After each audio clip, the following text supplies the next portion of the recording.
Otro periodista más asesinado. Esta tarde mataron a Marco Aurelio Ramírez Hernández cuando manejaba su coche en Puebla. Testigos refirieron que había salido de su casa, se subió al automóvil e inició la marcha. Poquitos metros adelante, personas lo interceptaron y le dispararon varias veces por las heridas que sufrió. Marco Aurelio perdió el control del automóvil y se impactó contra un árbol. Llevaba poco más de 50 años trabajando en diversos medios de comunicación y bueno, es el tercer asesinato de un periodista en este 2023. Una verdadera tragedia, Jorge. Bueno, y además no es el único asesinato. La Fiscalía de Michoacán informó que hallaron el cuerpo de Fray Javier García Villafaña.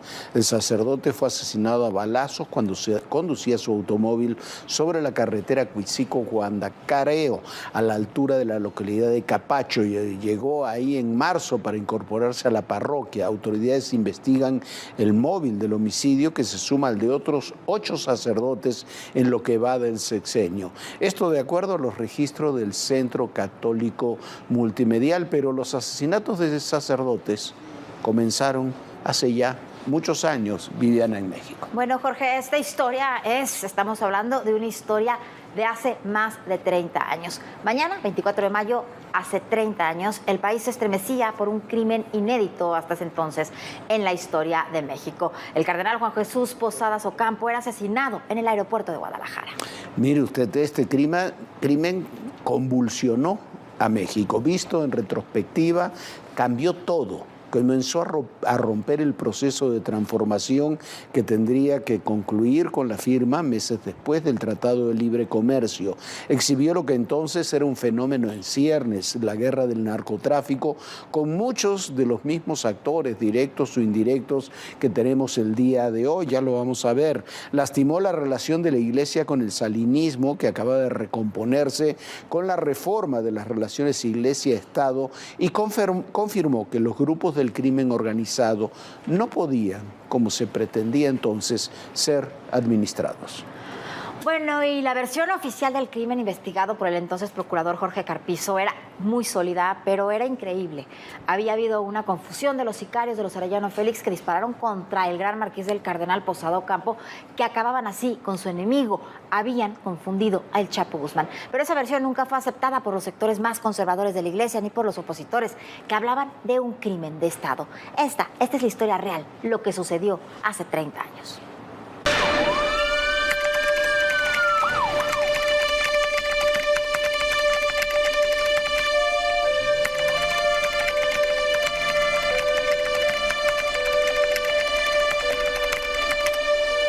Habiendo fallecido por motivo de los hechos acontecidos, 10 personas que respondieron a los nombres de Juan Jesús Posadas Ocampo, canal de Guadalajara. El deceso de todos los mencionados se debió a las lesiones producidas por proyectiles de arma de fuego. 30 años después, el resultado de la investigación que encabezó Jorge Carpizo se mantiene. El cardenal Juan Jesús Posadas Ocampo fue asesinado en el estacionamiento del aeropuerto de Guadalajara por sicarios de los Arellano Félix, que buscaban matar a un narcotraficante entonces poco conocido, pero con el que estaban en guerra, Joaquín El Chapo Guzmán. El señor cardenal Juan Jesús Posadas Ocampo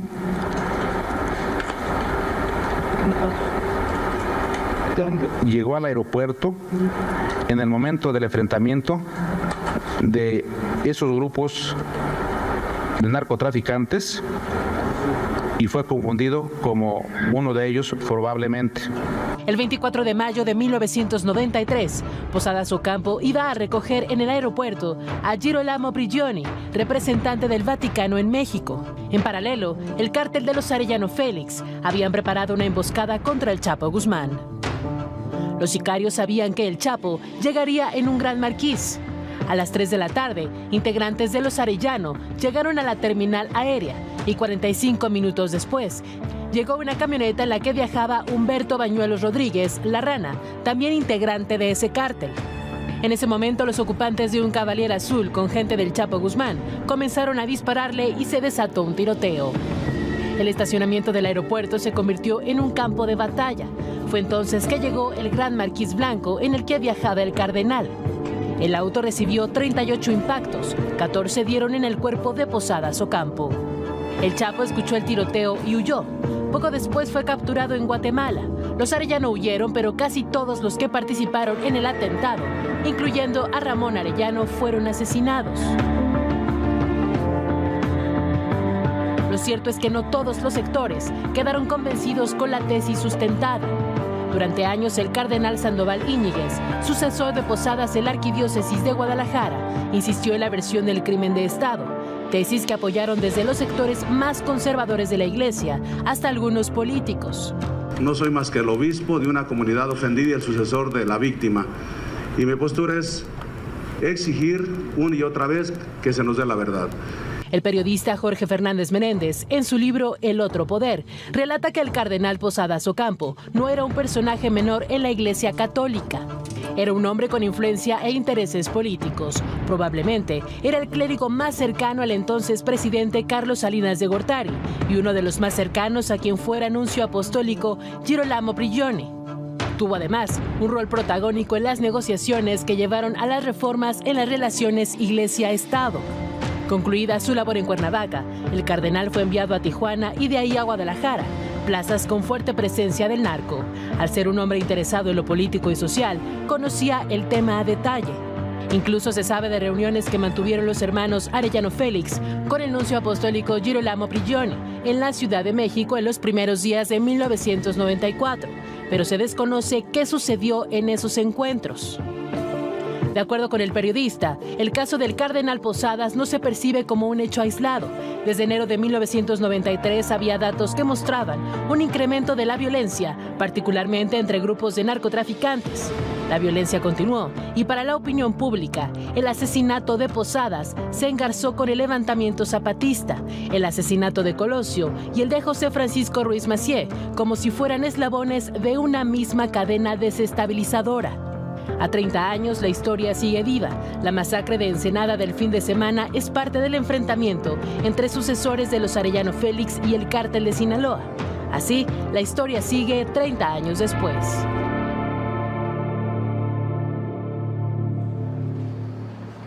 Esta es una historia que sigue viva. No, han pasado 30 años, pero como ocurrió con el asesinato de Luis Donaldo Colosio, la historia sigue viva. Y los protagonistas de esa historia también. Las preguntas son muchas. La historia real, como decía Viviana, usa el término la verdad jurídica, la verdad histórica, que como no les gusta el término a algunos, es la que investigó Jorge Carpizo. Ese es el hecho, pero era tan increíble que resultaba inverosímil por muchas cosas, pero resultaba inverosímil no por lo que decía el cardenal Sandoval Íñiguez, no porque fuera un crimen de Estado, sino por todo lo que giraba en torno a esto y los personajes que ahí estaban. Miren, aquí está el cardenal Posadas Ocampo. ¿Quién era el cardenal Posadas Ocampo? El cardenal Posadas Ocampo, como le decíamos, era el hombre probablemente de la Iglesia en aquel momento más cercano a Carlos Salinas. La tesis de que lo hubiera mandado matar Carlos Salinas era inverosímil porque era el hombre cercanísimo a él. Era cercanísimo a Girolamo Prigioni, el nuncio apostólico. Habían participado los dos en las negociaciones para la reforma constitucional que restableció las relaciones entre la Iglesia y el Estado. Es más, Posadas Ocampo estaba a punto de dejar Guadalajara. Iba a ser nombrado en el arzobispado de la Ciudad de México. Después del asesinato, quien terminó ahí fue Norberto Rivera. Pero el candidato original era Posadas Ocampo. Hay muchas otras cosas. Hay un padre que se llama Gerardo Montaño, que mientras el cardenal Posadas Ocampo estuvo en Tijuana, se construyó lo que era el Seminario del Río, ahí en Tijuana, uno de los más lujosos y más imponentes de América Latina. Ese seminario, según todas las versiones, fue financiado por las llamadas narcolimosnas del narcotráfico. Con esos recursos se construyó aquel seminario en aquella época. El director del seminario era el padre Montaño. El padre Montaño elaboró una fe de bautizo para argumentar que ese 24 de mayo, ahí estaban en Tijuana y no en Guadalajara, Ramón y Benjamín Arellano Félix. Ellos dos estuvieron en el atentado que terminó con la muerte del cardenal tratando de matar al Chapo Guzmán. Y el padre Montaño elabora una fe de bautizo para justificar que ahí estaban los narcotraficantes. Eso se descubrió muy rápido por distintas razones, pero nadie molestó al padre Montaño, ni nadie le preguntó por qué. El padre Montaño después, semanas después, llevó a los propios Arellano Félix, él los llevó a la Anunciatura Apostólica aquí en la Ciudad de México, en la Guadalupe Inn. Ahí estuvieron reunidos los Arellano Félix con Girolamo Prigioni para explicarle lo que había sucedido. Esa es la realidad. Eso es lo que ahí ocurrió. El Chapo Guzmán, que fue el que escapó con vida de aquel atentado, ya estaba en una guerra, él y el Güero Palma, también se ha hablado mucho del Güero Palma en estos días, en una guerra sin cuartel con los Arellano Félix, por distribución de territorios en Sinaloa y en Baja California. Escapó del atentado, pero semanas después, el 9 de junio de 1993, fue detenido en Guadalajara, en la frontera entre Guadalajara y Chiapas, por militares guatemaltecos que habían sido corrompidos por el Chapo Guzmán, pero que a su vez aceptaron una recompensa que daba México y lo entregaron a las autoridades mexicanas. Desde entonces estuvo detenido. Usted conoce la historia posterior del Chapo Guzmán. Los Arellano Félix tuvieron otra historia. Casi todos, salvo Benjamín, está detenido, Ramón fue asesinado por la gente del Chapo, pero la organización fue prácticamente destruida desde entonces. En el 93 tuvieron esta reunión en el episcopado que nunca se supo que hablaron, pero las versiones extraoficiales dicen que explicaron qué es lo que había ocurrido. La detención de uno de los sicarios que quedó vivo, apodado el Popeye, años después explicó confirmó, mejor dicho, qué era lo que había sucedido. Todos estos son los personajes que estaban, pero en la política había otro personaje que era central. Jorge Carpizo, ya fallecido, que era el procurador, el cardenal Sandoval Íñiguez, se detestaban recíprocamente. Estuvo también, por supuesto, el presidente Carlos Salinas de Gortari. Para el presidente Carlos Salinas de Gortari este hecho fue el inicio de una carrera desestabilizadora que incluyó el asesinato del cardenal, el levantamiento de los zapatistas en Chiapas, el asesinato de Colosio en septiembre del 94, el asesinato de José Francisco Ruiz Massieu. ¿Que fue todo organizado? No, probablemente no, pero está todo concatenado, Viviana, y estas historias, vamos a ver ahora, siguen vivas.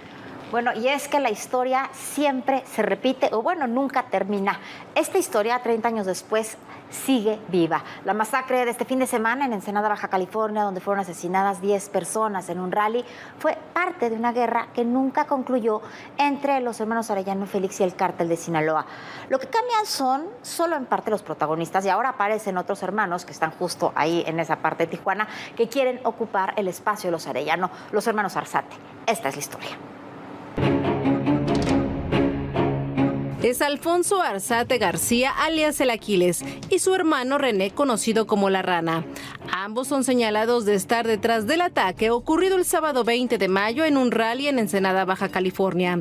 En esa agresión, sicarios dispararon a quemarropa contra uno de los vehículos que concursaba, lo que dejó un saldo de 10 muertos y 9 heridos.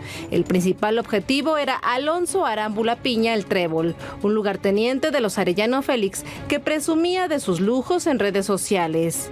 El semanario Z ha documentado lo que ocurre en la entidad y el avance de los hermanos Arzate, quienes desde 2019 disputan Tijuana al cártel Jalisco Nueva Generación, un grupo que incluso se unió a los Arellano Félix para controlar la plaza.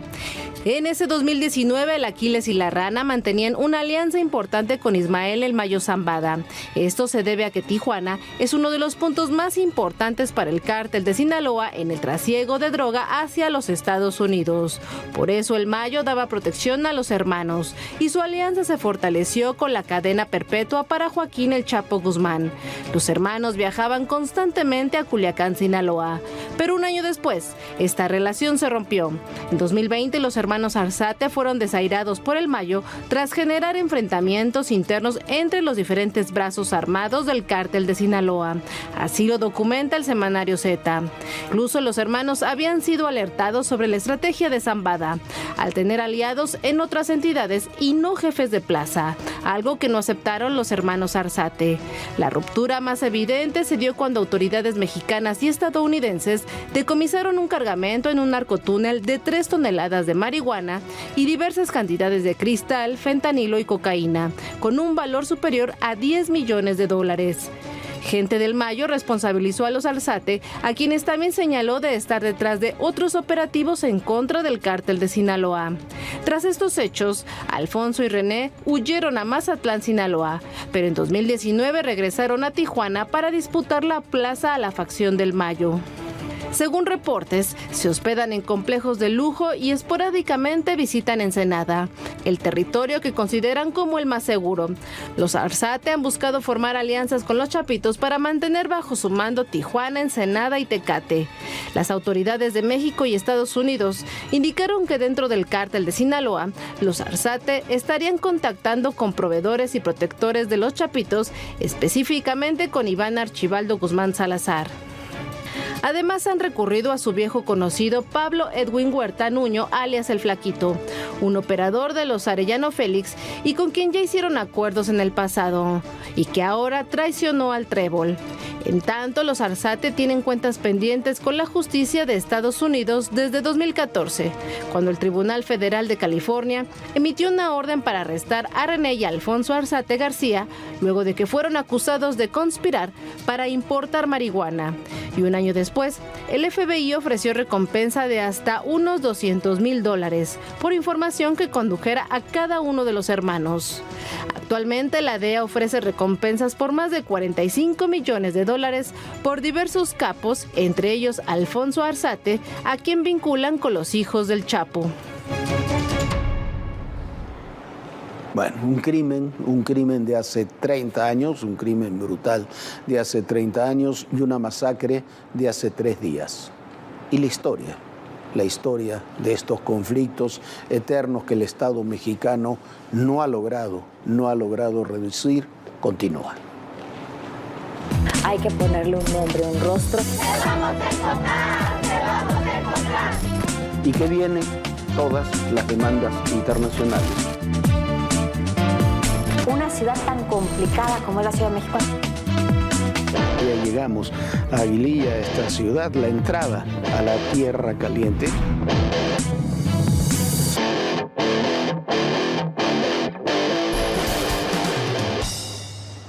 Bueno, y la ocupación temporal, así entre comillas, como dice el decreto que justificó la intervención de los marinos en el tramo de ferrocarril de Grupo México en el Istmo, se ha convertido en motivo de una profunda controversia entre los distintos actores políticos y económicos y se termina relacionando también con la venta de Banamex. Son muchas cosas en juego en una decisión en la que, sin duda, lo que faltó fue política. Siguen las reacciones por la ocupación temporal del gobierno federal de 3 tramos de Ferrosur, propiedad de Grupo México. Este lunes circuló la versión de que el empresario Germán Larrea se desistiría de la compra de Banamex. No hay ningún problema en el caso del banco, no es un asunto personal, no es un pleito con Germán Larrea, no. Horas después, el rumor fue desmentido. Sin embargo, el presidente Andrés Manuel López Obrador dijo que en caso de ser necesario, el gobierno federal puede entrar en el proceso de compra-venta del banco. Lo haría a través de una asociación público-privada en la que los mexicanos también tendrían la posibilidad de ser accionistas. Fue una volada, pero todo con el propósito, ¿no?, de generar miedo, incertidumbre, y se sigue hablando con el Grupo México y no es un asunto personal y yo espero que se llegue a un acuerdo lo más pronto posible. Germán Larrea es el principal candidato para adquirir Banamex por $7,000 millones. El empresario Alfonso Romo, enlace externo con el sector empresarial del presidente López Obrador, se reunió este martes con el mandatario.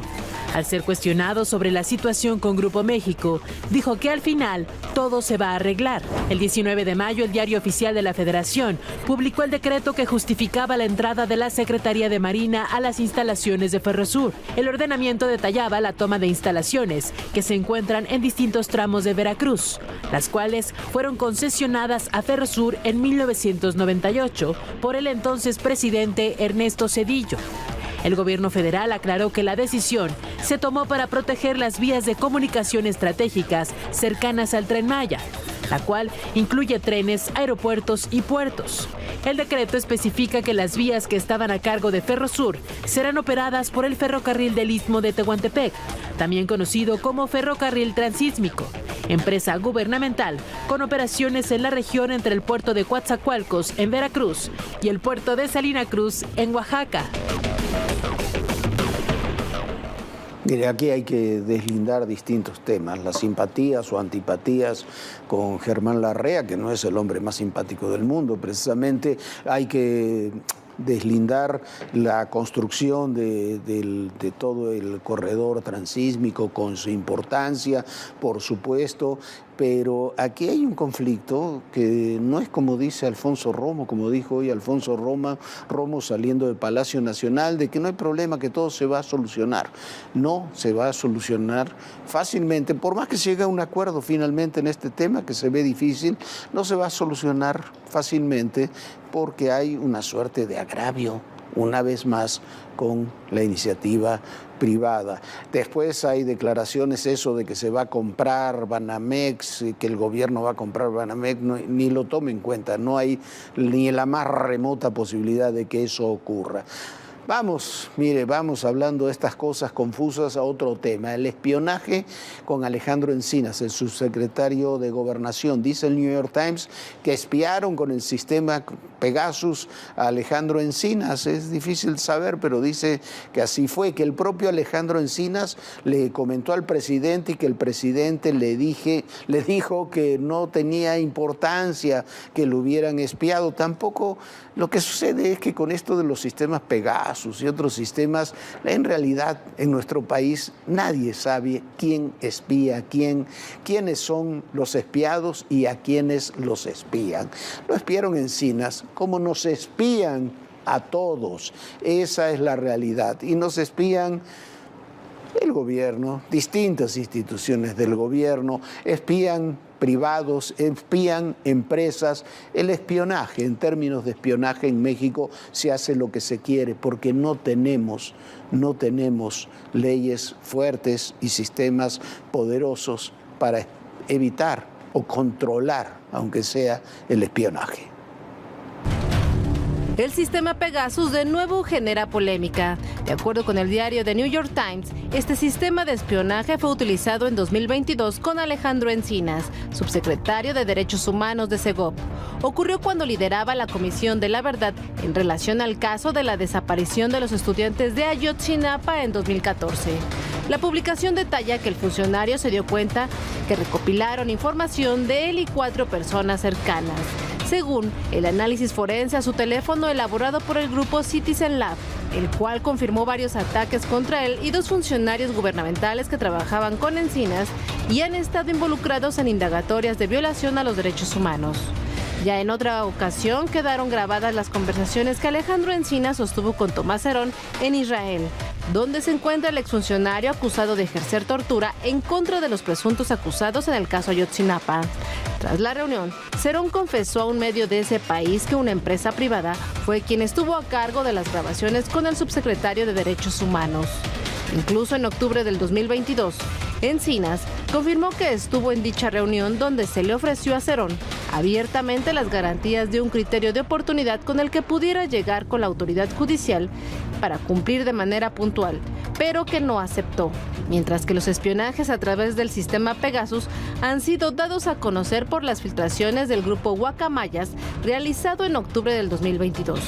De acuerdo con lo revelado, un informe del Centro Militar de Inteligencia confirmó que en 2020 fueron grabadas las conversaciones del celular de Raimundo Ramos, defensor de derechos humanos en Tamaulipas. A otros activistas y periodistas también les han vulnerado su celular, mientras que The Washington Post dio a conocer que con este sistema han sido espiadas personas cercanas al mandatario, entre ellos sus familiares y al menos 7 funcionarios de su gabinete. Pegasus puede infectar un celular sin dar señales de la invasión y extraer todo su contenido, es decir, cada correo electrónico, mensaje de texto, fotografía, cita en el calendario. También puede ver lo que se muestra por la cámara del teléfono o escuchar a través de su micrófono, incluso si el celular parece estar apagado. Bueno, y así están las cosas. Vamos a otro tema. Hubo un cateo en Peñón de los Baños en la alcaldía Venustiano Carranza. Ahí 4 hombres fueron detenidos. Tenían en su poder 400 envoltorios de cocaína. Durante este operativo, algunos vecinos comenzaron a agredir a elementos de la Guardia Nacional y a policías de la Ciudad de México. Un sujeto, una persona, simplemente empezó a realizar detonaciones al aire con un arma de fuego, lo que provocó que 3 hombres que pasaban por ese lugar resultaran heridos. Complicado lo que sucedió el día de hoy en Peñón de los Baños. Nosotros ya nos vamos, se nos vino el tiempo encima, pero muchísimas gracias por habernos acompañado. Por supuesto, lo esperamos mañana muy puntuales, aquí a las 11 de la noche. Y de aquí a mañana, si tiene tiempo, puede escanear este símbolo QR que aparece en pantalla y lo lleva a que vea todo el contenido especial de nuestras redes sociales. Descanse, sueñe bonito. Bonita noche. Muy bonita noche, Viviana. Muchísimas gracias a todos ustedes y recuerde, en el poder y en la política todo, pero absolutamente todo es personal. Gracias.